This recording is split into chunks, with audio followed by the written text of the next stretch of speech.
Shalom, Bapak Ibu Saudara yang terkasih dalam Tuhan, kita bersyukur oleh kemurahan Tuhan, oleh kasih Tuhan, kita boleh ada sebagaimana adanya saat ini. Dan pagi hari ini kita menikmati kebaikan Tuhan, udara segar. Ya, firman Tuhan untuk kita terambil dari Mika pasal 4. Mika pasal 4, kita lanjutkan pembacaan firman Tuhan. Yang menarik di sini adalah bagaimana orang-orang akan datang ke Sion, ke Yerusalem untuk menyembah, memuji, memuliakan Tuhan. Berbagai suku-suku bangsa. Sekarang belum, tetapi ini satu nubuatan yang pasti akan digenapi. Firman Tuhan berbunyi demikian di ayat pertama. Akan terjadi pada hari-hari yang terakhir, gunung rumah Tuhan akan berdiri tegak mengatasi gunung-gunung dan menjulang tinggi di atas bukit-bukit.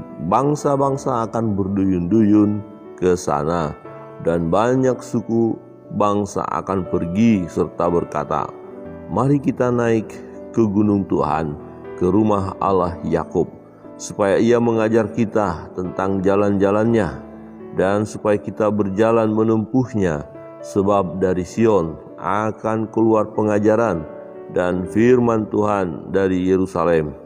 Ia akan menjadi hakim antara bangsa-bangsa dan akan menjadi wasit bagi suku-suku bangsa yang besar sampai ke tempat yang jauh. Mereka akan menempa pedang-pedangnya menjadi mata bajak dan tombak-tombaknya menjadi pisau pemangkas. Bangsa tidak akan lagi mengangkat pedang terhadap bangsa, dan mereka tidak akan lagi belajar perang. Tetapi mereka masing-masing akan duduk di bawah pohon anggurnya dan di bawah pohon aranya, dengan tidak ada yang mengejutkan, sebab mulut Tuhan semesta alam yang mengatakannya. Biarpun segala bangsa berjalan masing-masing demi nama Allahnya, tetapi kita akan berjalan demi nama Tuhan Allah kita untuk selama-lamanya dan seterusnya." Nah, demikian pembacaan firman Tuhan, dan nanti Bapak Ibu bisa membaca secara keseluruhan. Nah, tema kita hari ini kalau kita lihat pembacaan firman Tuhan adalah datang kepada Tuhan, ya. Datang kepada Tuhan untuk beribadah. Siapa saja yang akan datang kepada Tuhan untuk beribadah? Semua umat manusia. Tetapi ternyata tidak semua umat manusia akan datang kepada Tuhan untuk beribadah. Tetapi mereka yang meresponi panggilan Tuhan, mereka akan datang kepada Allah. Dan yang akan datang kepada Allah untuk menyembah Allah bukan hanya bangsa Israel. Ternyata dari bangsa-bangsa, dari suku-suku bangsa. Nah, bagaimana ini akan terrealisasi? Ya, firman Tuhan iya dan amin. Jadi ini akan terjadi di mana bangsa-bangsa, ya suku-suku bangsa akan datang kepada Tuhan. Ini tidak berkata semua manusia akan datang, tidak. Ada manusia yang tidak akan datang kepada Tuhan, mereka yang memberontak, mereka yang menyangkal Tuhan, mereka yang tidak mau tahu kepada Tuhan, ya mereka yang tidak percaya. Ya, tidak akan bisa datang menyembah Allah.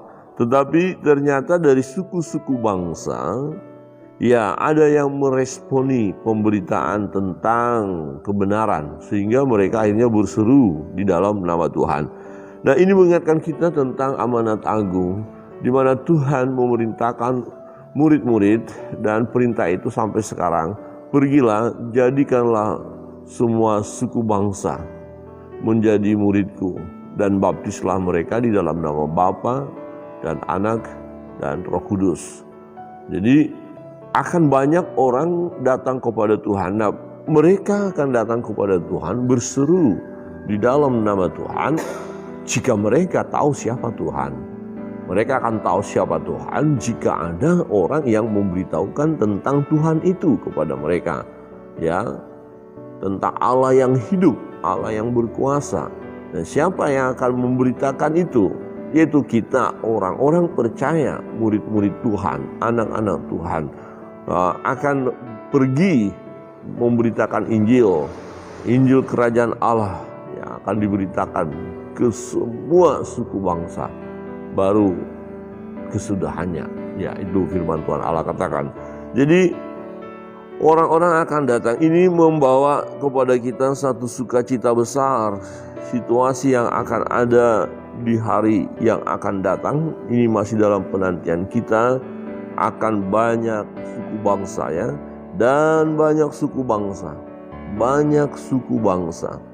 akan pergi serta berkata, mari kita naik ke gunung Tuhan, mari kita beribadah kepada Allah, mari kita menyembah Tuhan, mari kita menyembah Yesus Kristus Tuhan. Nah, ini nanti bangsa-bangsa akan datang. Dan kita lihat perkembangan dunia di mana penyebaran atau penyampaian kabar baik ini kan sudah semakin meluas gitu loh. Ya, sudah hambatan-hambatan yang besar sudah semakin sedikit. Nah, misalnya jarak tempuh kah, wilayah yang sangat jauh. Nah, ini sekarang sudah dipersempit dengan teknologi. Ya, jalan-jalan sudah ada, kemudian dunia digital ini luar biasa ya. Media sosial, internet, jaringan-jaringan ini udah masuk ke suku-suku. Jadi akan lebih cepat orang-orang mendengar tentang Yesus dan mereka akan percaya, membuka hati, dan kemudian mereka diselamatkan. Nah, berarti sangat-sangat memungkinkan sekali ini terjadi. Ya, dan bukan sangat-sangat memungkinkan, tetapi pasti. Nah, karena ada mungkin orang berkata sebelumnya, bagaimana jauh sekali orang-orang di sana nggak kenal tentang Yesus. Bagaimana mereka berseru di dalam nama Yesus.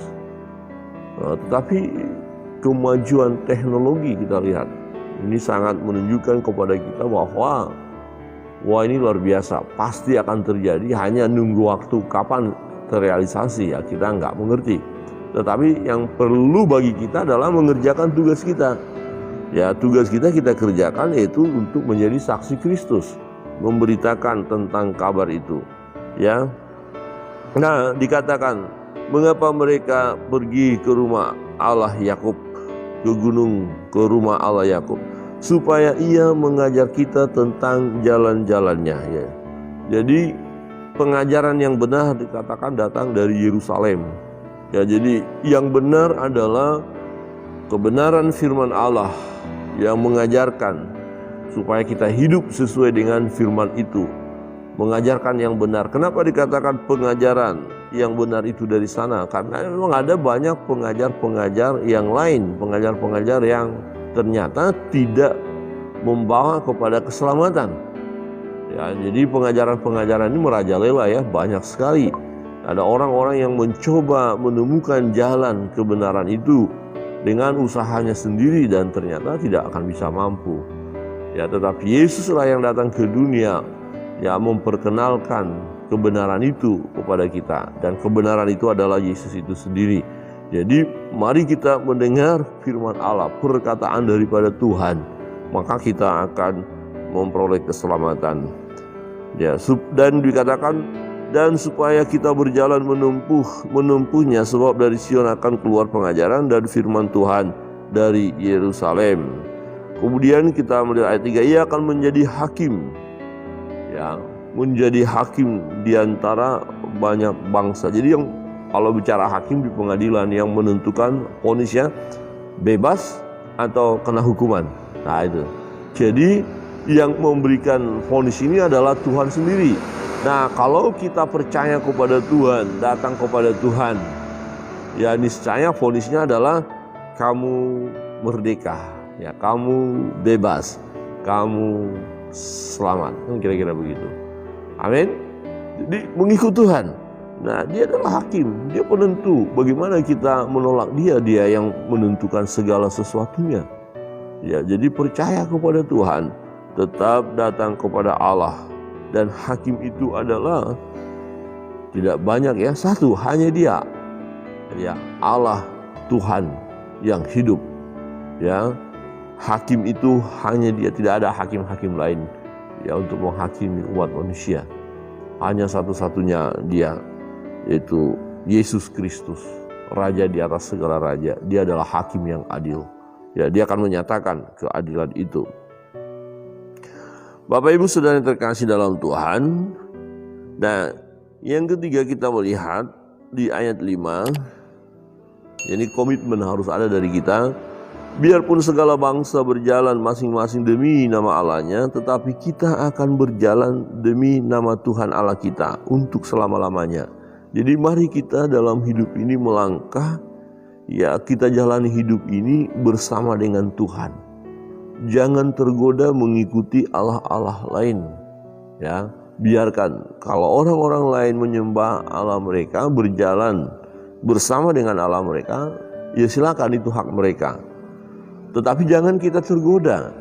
Yang mau kita lakukan karena kita tahu kebenaran dan kita tahu garis akhir adalah ya kita menyembah Dia, ya menerima keselamatan daripada Dia, Sang Hakim itu, maka ikutlah Dia. Jangan goncang iman kita apapun peristiwa yang terjadi dalam hidup kita, ya. Masalah demi masalah yang sebesar apapun. Jangan karena persoalan masalah pergumulan itu membuat kita meninggalkan jalan Tuhan. Ya, dikatakan demi nama Tuhan, ya Allah kita untuk selama-lamanya dan seterusnya. Jadi kita harus berjalan demi nama Tuhan Allah kita.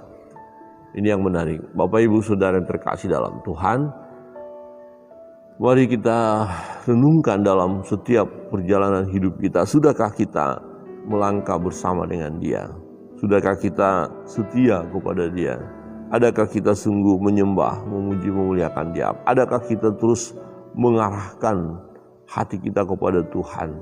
Ya, mari dalam perjalanan hidup ini tiap-tiap hari kita harus tetap berjalan bersama dengan Dia. Berjalan bersama dengan Tuhan. Bangsa-bangsa lain berjalan dengan Allah mereka. Ya, silakan. Nah, itu adalah bagian mereka. Nah, tetapi kita akan berjalan demi nama Tuhan Allah kita. Jika kita berjalan demi nama Tuhan Allah kita, maka Dia, Tuhan, Sang Hakim itu, ya memberi yang terbaik bagi kita. Amin. Tuhan akan memberi yang terbaik bagi kita. Memang ada godaan-godaan yang akan datang untuk membuat kita keluar dari jalan ya yang sedang kita tempuh bersama dengan Tuhan. Kita mau coba ditariknya, tetapi jangan izinkan diri kita ya meninggalkan jalan di mana kita sudah berjalan bersama dengan Tuhan. Tiap-tiap hari mari kita ikuti ya perjalanan hidup ini bersama dengan Tuhan. Artinya libatkanlah Tuhan, berserahlah kepada Tuhan, yakinlah ya kita bersama dengan Dia. Ya percaya hal itu, sebab Tuhan yang berkata, aku selalu menyertai kamu, sekali-kali aku tidak meninggalkan kamu. Nah, penyertaan Tuhan ini sangat luar biasa. Dia memberi ketenangan kepada kita, Dia memberi kekuatan kepada kita untuk kita dapat menghadapi tantangan pencobaan. Dia juga memberi jalan keluar untuk setiap pencobaan yang sedang kita hadapi. Dia Tuhan Allah yang sungguh mengasihi kita. Dia memberi yang terbaik bagi kita. Kiranya kebenaran firman Tuhan pagi hari ini menolong kita untuk kita terus setia berjalan bersama dengan Dia. Kita menyembah Allah, hanya Dia satu-satunya, dan suku-suku bangsa pun akan datang menyembah Dia. Tuhan Yesus memberkati.